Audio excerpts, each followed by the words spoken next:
Magandang umaga, ngayon po ay araw ng Martes, December 3, 2024. Update po muli sa lagay ng panahon.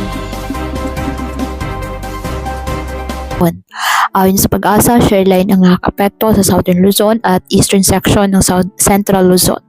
Northeast monsoon naman ang nakakapekto sa Northern Luzon at nalalabing bahagi ng Central Luzon. Sa kasalukuyan, wala namang minomonitor o namamataang sama ng panahon, low pressure area o bagyo sa loob po ng ating Philippine Area of Responsibility.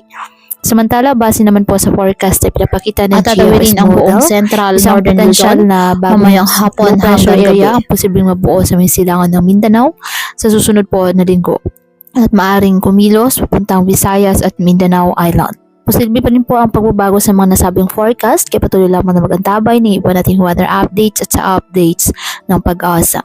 Ngayong araw, dahil po sa shoreline, sana maulap na halangitan na may kalat-kalat na pagulan and isolated thunderstorms sa Metro Manila, Rizal, Laguna, Cavite, Quezon, Oriental Mindoro, Marinduque, Isabela, Quirino, Aurora, Nueva Ecija at Bulacan. Ang nalalabing bahagi ng Cagayan Valley at Cordillera Administrative Region, asahan din po ang maulap na kalangitan na may mga pag-ulan dahil sa northeast monsoon o amihan. Ang Ilocos Region at nalalabing bahagi ng Central Luzon, bahagyang maulap hanggang sa maulap na kalangitan with isolated light rains dahil pa rin po sa hanging amihan.